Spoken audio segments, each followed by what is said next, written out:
하하하하 대박.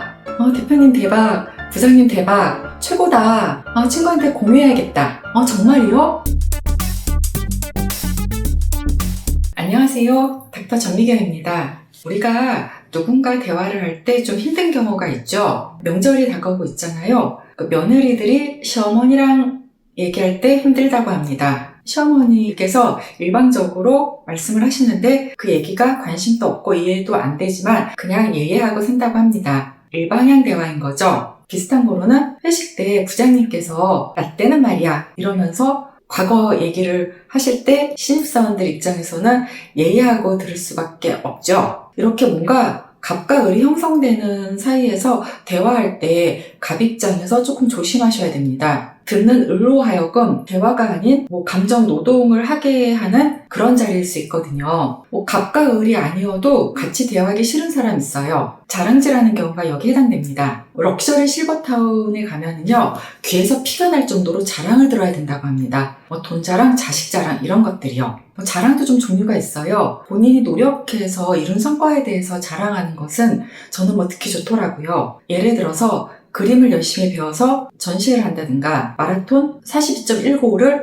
완주를 했다든가 이런 건 충분히 자랑할 만하잖아요. 반대로 듣기 싫은 자랑은요, 은근히 내가 다른 사람들보다 잘났음을 과시하는 자랑질인 거죠. 돈 자랑, 자식 자랑 이런 것들이 여기에 해당됩니다. 그리고 쓸데없는 꼰대질은 하지 맙시다. 왜 결혼 안 했냐? 왜 취직 안 하냐? 용돈이라도 좀 주시면서 그런 말씀 하시든가요. 이도저도 아니면서 괜히 간섭하고 참견하는 꼰대질 대화인 거죠. 왜 한국 사회에서는 이런 불편한 대화들이 계속 지속이 되는 걸까요? 오늘 소개할 책입니다. 소통한다는 것. 이 책에서 그 해답을 알 수 있습니다. 출판사 사장님께 선물 받은 책이고요. 제가 이 출판사 사장님과 인연이 있습니다. 사실 출판 계약을 했다가 제 쪽에서 계약서 돌려드리고 출판 계약 해지한 적 있습니다. 쓰다 보니까 제가 쓸 책이 아니구나 이런 생각이 들어서요. 바로 계약 해지하자고 말씀드렸습니다. 사람의 사장님께서 흔쾌히 그러자고 말씀하셨고 지금까지 연이 이어지고 있습니다. 제가 책을 낼 때마다 축하한다고 연락을 주시곤 합니다. 대인배십니다. 이 책은 고대 그리스 철학자인 에피텍토스의 명언으로부터 시작됩니다. 신이 우리에게 2개의 귀와 하나의 입을 준 이유는 말하는 것보다 2배로 많이 듣게 하기 위해서이다. 더 인상적인 건 이 책의 핵심 메시지입니다. 진정한 소통은 상대의 반응에 의해서 결정된다고 책에서는 말하고 있습니다. 내가 아무리 좋은 의도로 말했다 하더라도 상대방이 불편해했다면 그건 실패한 대화라는 거죠. 자, 그럼 관계를 망치는 5가지 대화 패턴에 대해서 하나씩 알아보겠습니다. 첫 번째는 승패를 가리는 대화입니다. 이거 진짜 많이 합니다. 대화가 어느새 토론 배틀이 되어버리는 거죠. 2025년 한국에서 정치적 격변이 있었던 시기였죠. 인터넷에서 갑론을박 정말 많이 보고 들었습니다. 친구들끼리도 싸우고 가족들끼리도 밥상머리에서 싸우곤 했죠. 우리 일상에서도 비슷해요. 가족 간에 특히 많이 일어나죠. 그러니까 내가 뭐라고 했어? 봐, 내가 예상한 대로 됐잖아. 이게 바로 이기려는 대화죠. 서로 싸움박질하면서 감정싸움 하다 보면요, 시초가 되었던 문제는 사라지게 되는 경우도 있습니다. 서로 평소 태도 가지고 트집 잡고요, 과거 들추어내고요, 말로써 드자비하는 모양새가 되기도 합니다. 소통한다는 것에서는 이렇게 말하고 있습니다. 대화로 누군가를 이기려고 하는 순간 소통은 단절된다.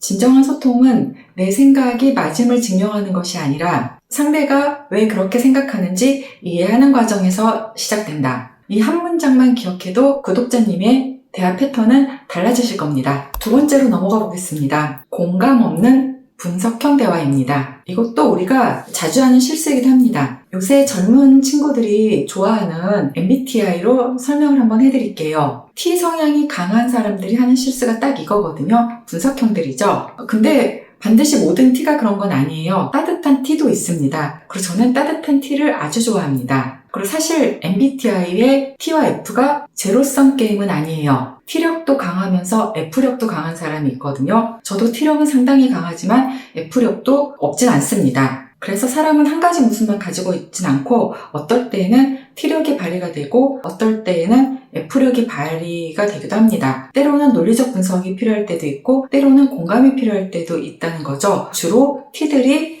논리적 분석을 많이 하는 경향성이 있다. 이 정도로 이해하시면 될 것 같습니다. 예를 들어서 친구가 이렇게 말했단 말이에요. 나 오늘 진짜 힘들어. 회사에서 스트레스가 많았어. 그럴 경우 분석형 T형의 답변은 이런 거죠.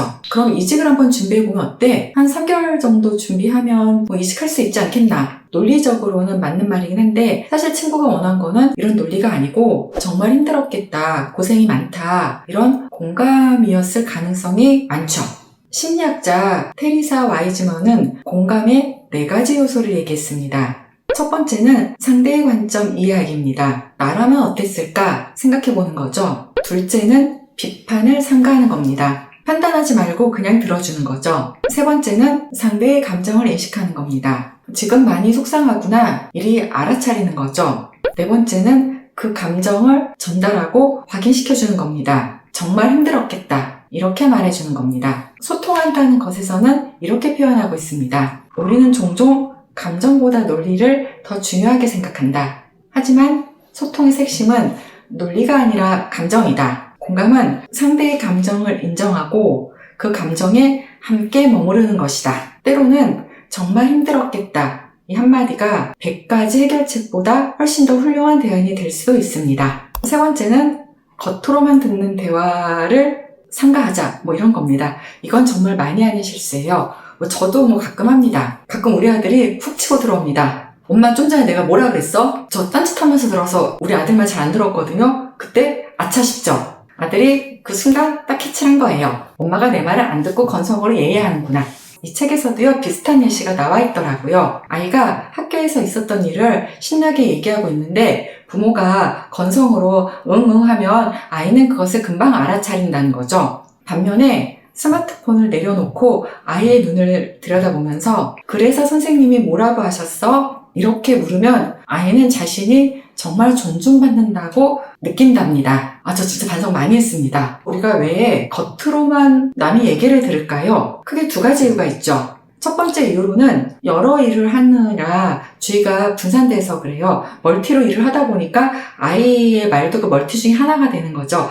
그러니 주의 깊게 못 듣게 되는 거죠. 두 번째는 상대방 말에 관심이 없을 경우요. 흔하게 하는 리액션들이 있어요. 하하하하 대박. 대표님 대박. 부장님 대박. 최고다. 친구한테 공유해야겠다. 정말이요? 이런 그 애매한 리액션. 그 내용 없는 성의 없는 리액션은 사실은 상대방이 건성으로 듣고 있다는 거죠. 뭔가 리액션 해줘야 됐는데 그 내용 관심도 없고 재미도 없고 이럴 경우 관례적인 이런 말들을 갖다 붙이게 되는 경우 있습니다. 사실 이런 리액션들 다 티납니다. 상대방도 느낍니다.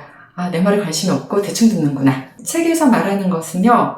경청은 신뢰를 쌓는 가장 강력한 방법이라고 말하고 있습니다. 진정한 경청은 귀로만 하는 것이 아니고 온 마음으로, 온 몸으로 해야 된다는 거죠. 네 번째, 요즘 이거 특히 문제입니다. 과잉 솔직함이요.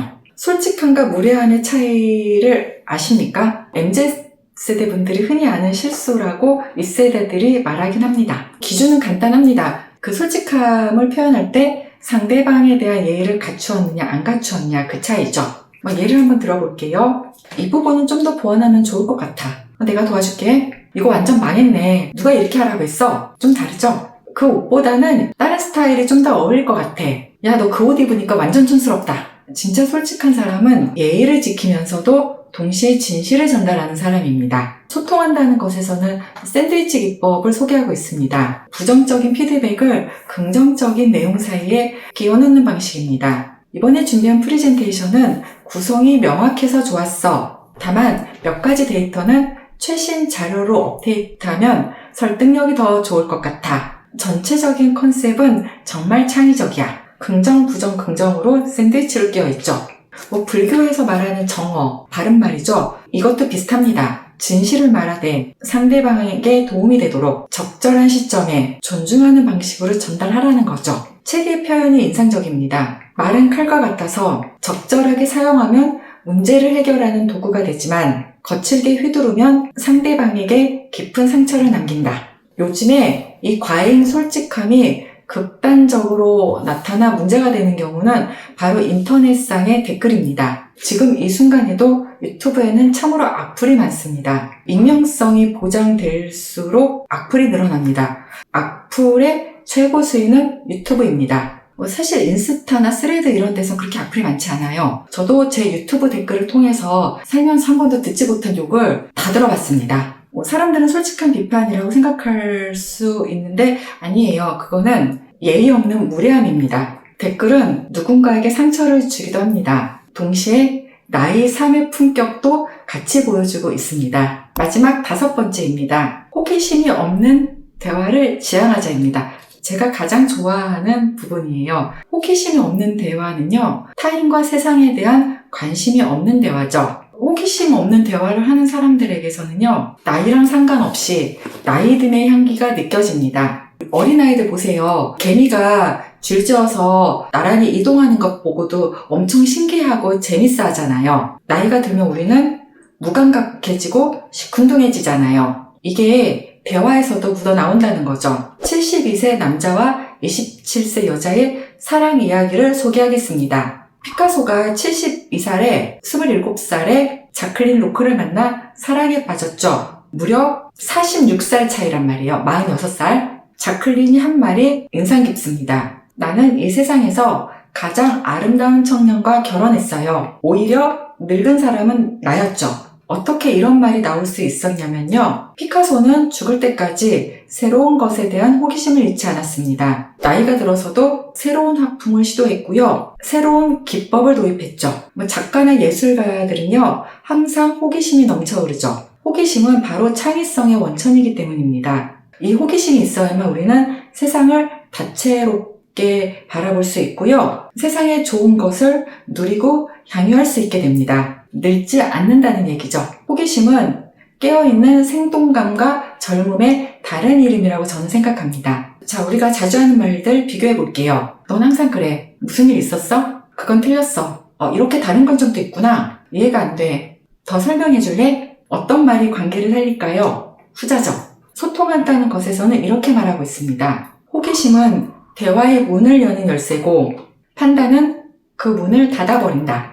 우리는 관계 속에서 종종 상대방을 재단하고 판단하려 들지만 진짜 대화는 판단이 아니라 탐색에서 시작된다. 구독자님들은 90세에도 피카소처럼 호기심과 열정을 유지할 수 있을까요?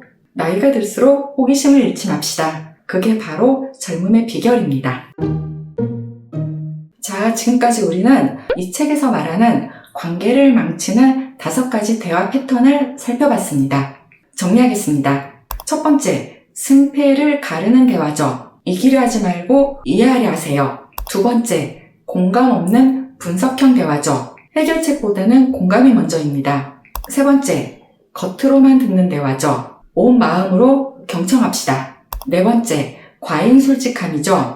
진실도 배려와 함께 전달하세요. 다섯 번째, 호기심 없는 대화죠. 판단보다 탐색이 먼저입니다. 이 책에서는 단순히 문제를 지적하는 것만이 아니라 구체적인 해결 방법까지 제시하고 있습니다. 제가 오늘 소개해드린 건 이 책의 한 꼭지에 불과합니다. 여러분은 어떤 패턴이 가장 와닿으시나요? 저는 5번째 패턴이 가장 와닿았거든요. 구독자 여러분들의 대화가 또 그로 인한 관계가 오늘부터 달라지기를 기원합니다. 영상 시청해주셔서 감사합니다.